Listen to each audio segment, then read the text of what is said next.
10월 20일 월요일 새벽예배 본문의 말씀은 고린도전서 15장 1절로 11절까지 말씀입니다. 고린도전서 15장 1절로 11절까지 말씀을 통해서 월요일에 주시는 하나님의 은혜를 함께 나누도록 하겠습니다. 우리가 앞서서 고린도전서 12장을 은사장이라고 얘기한다고 했습니다. 그래서 성령의 9가지 은사에 대한 이야기를 했고 13장으로 넘어오면서 더욱 큰 은사를 사모하라. 13장은 사랑장이었습니다. 그리고 14장에서는 방언과 통역에 대하여 특별히 대조하시면서 언급을 했고 교훈을 해 주셨습니다. 자, 오늘은 15장인데 이 15장은 일명 부활장이라고 이야기합니다.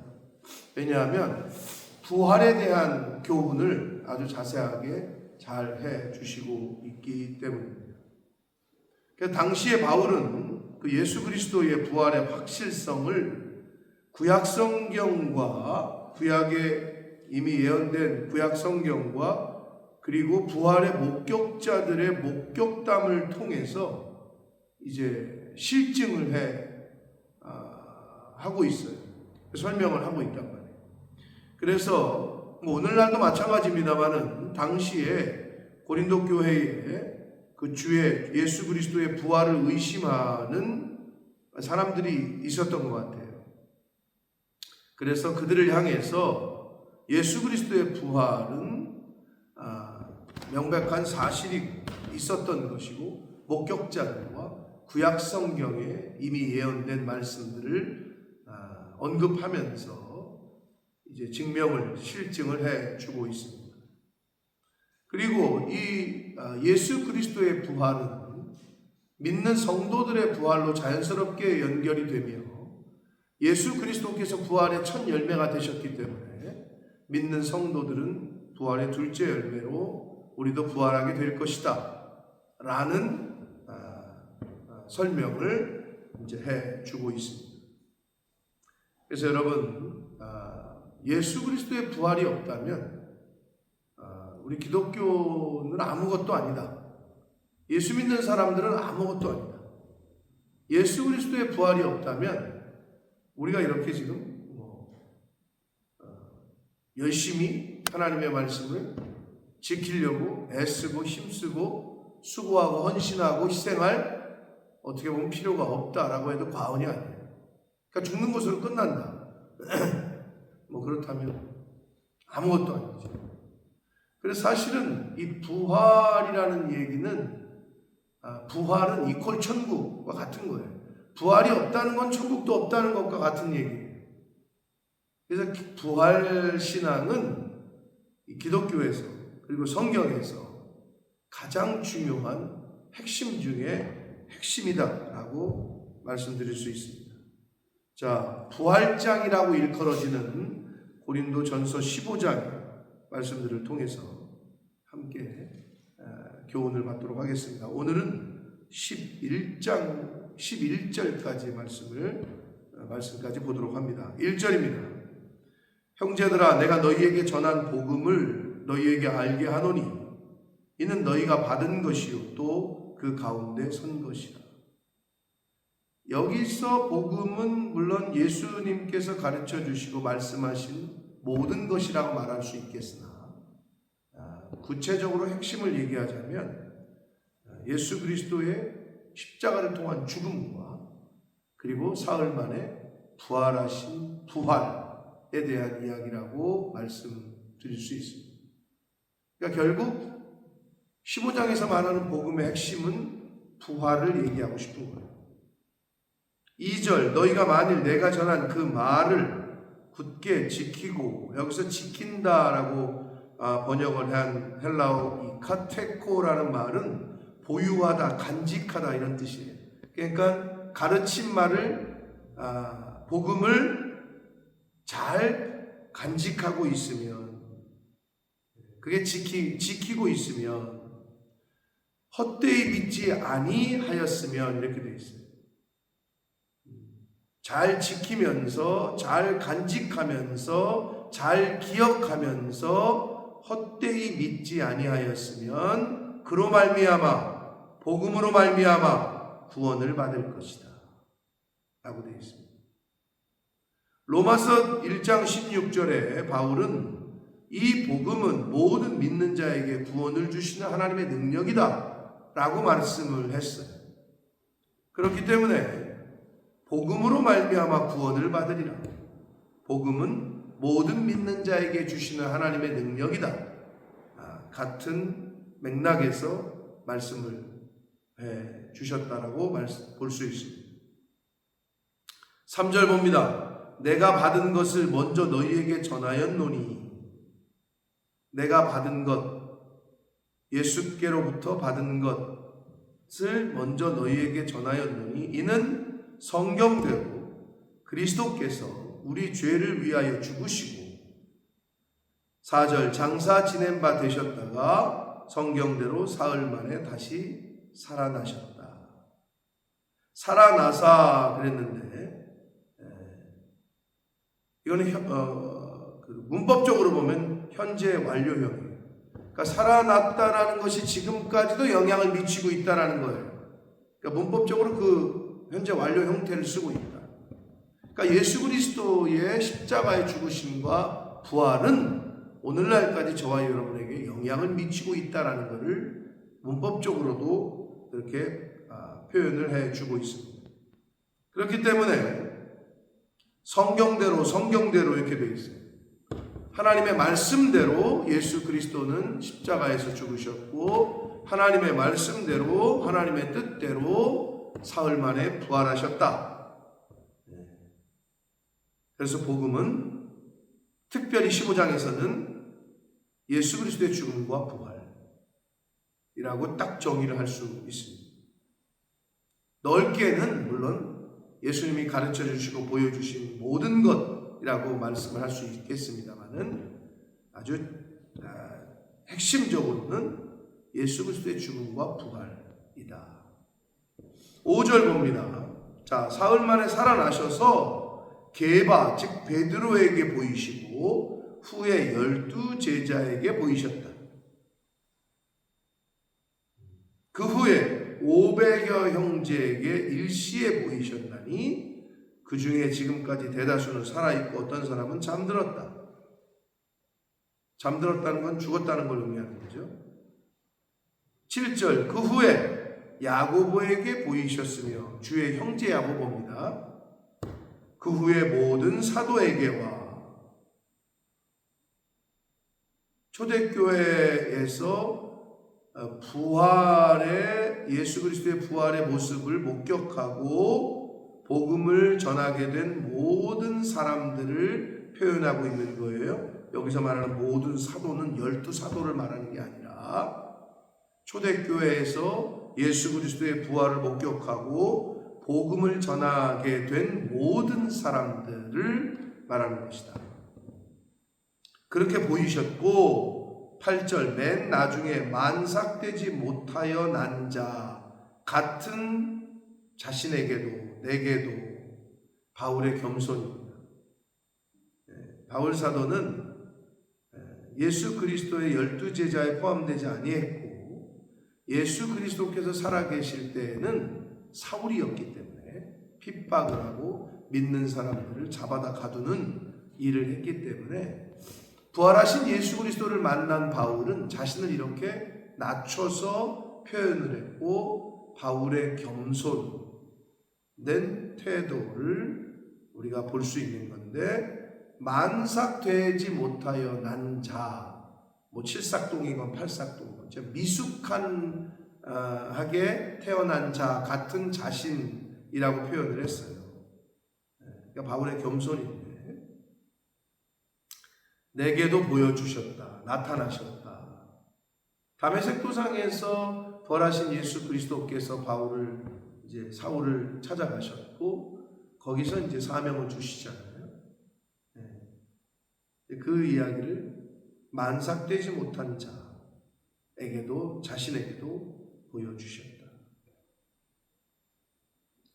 자, 9절 봅니다. 나는 사도 중에 가장 작은 자.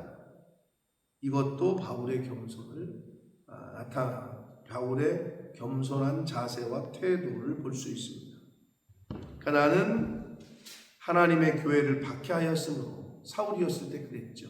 부활하신 예수 그리스도를 만나기 전에 그랬어요.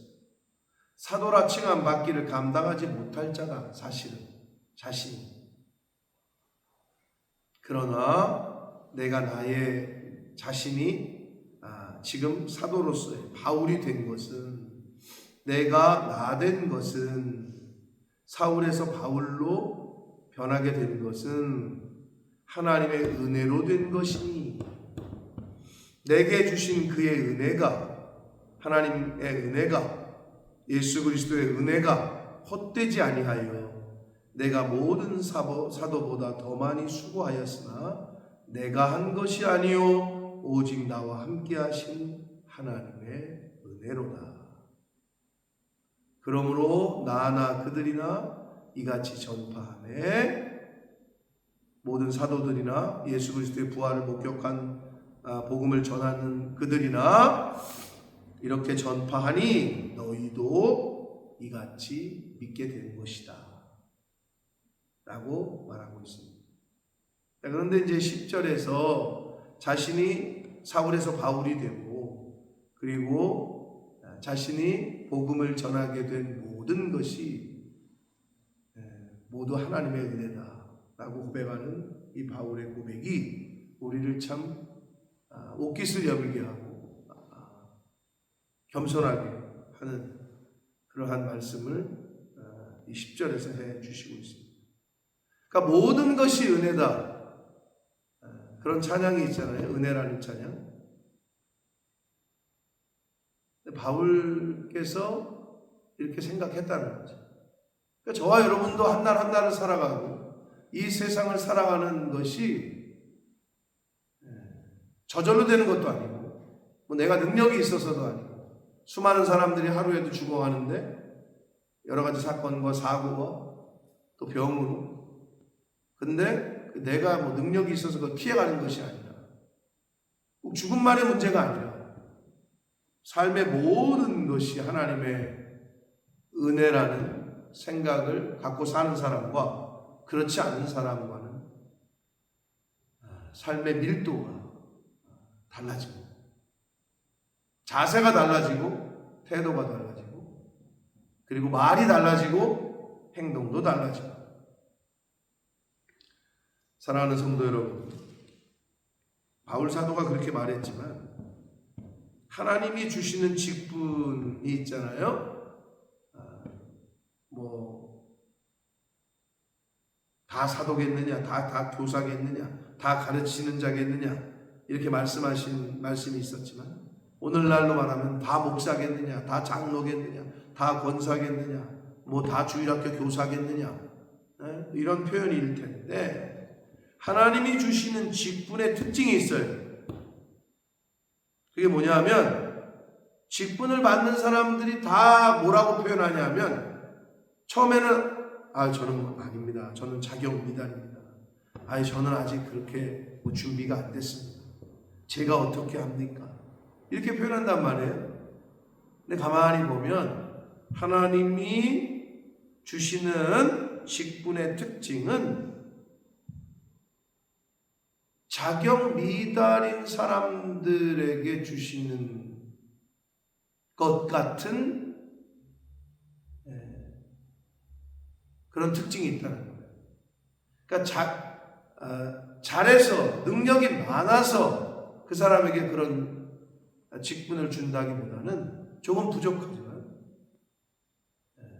그러니까 인간의 어떤 능력에 따라서 하나님이 직분을 주시는 것보다는, 형편과 사정을 따라서 주시는 것보다는 그 사람의 믿음과 내면을 하나님이 보시고, 또는 그 직분을 통해서 그 사람을 더 성장시키시기 위해서 직분을 허락하신다라고 볼 수 있는 것이, 바울이 직분을 받을 만했어요. 사도의 직분을. 그렇지 않았단 말이에요.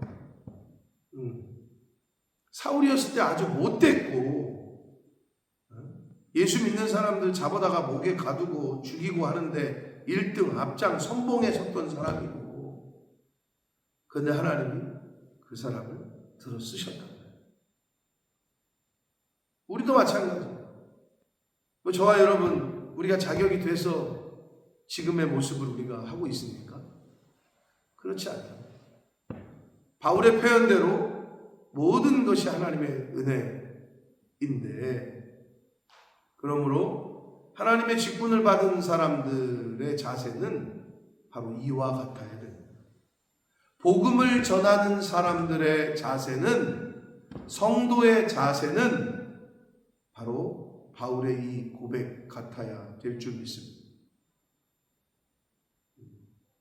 모든 것이 하나님의 은혜고, 나의 나된 것은 하나님의 은혜고, 내가 한 모든 것은 내가 한 것이 아니라 나와 함께 하시는 하나님이 하신 것이다. 하나님의 은혜 때문에 가능했다 라고 고백한 이 바울 사도의 고백이 저와 여러분의 고백이 되시기를 축복합니다. 이것이 복음을 전하고, 이 하나님께서 이 세상에서 생명을 연장시키시고 하루라도 더 살게 하시고 건강을 주시고 모든 것을 허락하시는 이유는 복음을 전하되, 그 복음이 또 나의 삶이, 나의 인생이 하나님의 은혜인 것을 잘 전하고, 그리고 나의 삶을 통해서 그 하나님의 은혜가 드러나고 복음이 드러나고 잘 전달되어지는. 그래서 복음은 전하는 것이 아니라 살아내는 것이다 라는 표현을 한단 말이에요, 사람은. 그 말을 되새겨보면 무슨 말인지 어느 정도 알 수가 있단 말이에요. 말로만 전하는 게 아니라 복음은 살아내는 것이다. 살아내는 것만큼 전해진다 라고 보시면 돼요. 그러나 그 모든 것이 하나님의 은혜임을 고백하고, 늘 그 마음으로 하나님을 찬양하고 경외하고 경배하고 영광을 돌리는 그러한 자세로 오늘을 사시고 남은 인생을 살아가는 복음의 증인, 영혼의 파수꾼 된 저와 여러분이 되시기를 예수 그리스도 이름으로 축복합니다. 살아계신 하나님 아버지, 감사와 찬송과 영광을 올려드립니다. 아버지 하나님, 오늘도 저희들에게 생명을 주셔서 새로운 한 날을 허락하셔서 또 진리의 말씀을 듣게 하셔서 오늘 하루를 시작하게 하시니 감사합니다. 아버지 하나님, 부활하신 예수 그리스도를 전했던 바울 사도는 나의 나된 것이 하나님의 은혜고, 내가 한 모든 일은 하나님께서 하신 것이고 하나님의 은혜 때문에 가능했다라고 고백했습니다. 아버지, 이 고백이 나의 고백, 우리들의 고백이 되어지도록, 성도의 고백이 되어지도록 주님 은혜 내려 주옵소서. 아버지, 예수 그리스도의 십자가의 그 의미와 부활을, 이 복음을 잘 전할 때에 전해야 하는 것이 우리의 삶일진데, 말로만이 아니라 예수 믿는 자답게, 은혜 받은 자답게, 십자가의 구원의 은혜를 받은 자답게 이 복음을 우리의 삶으로 인생에서 살아내는 이 말씀을 듣는 모든 성도들, 천국 백성들 되어지도록 주여 은혜 내려 주옵소서. 예수 그리스도 이름으로 축복합니다.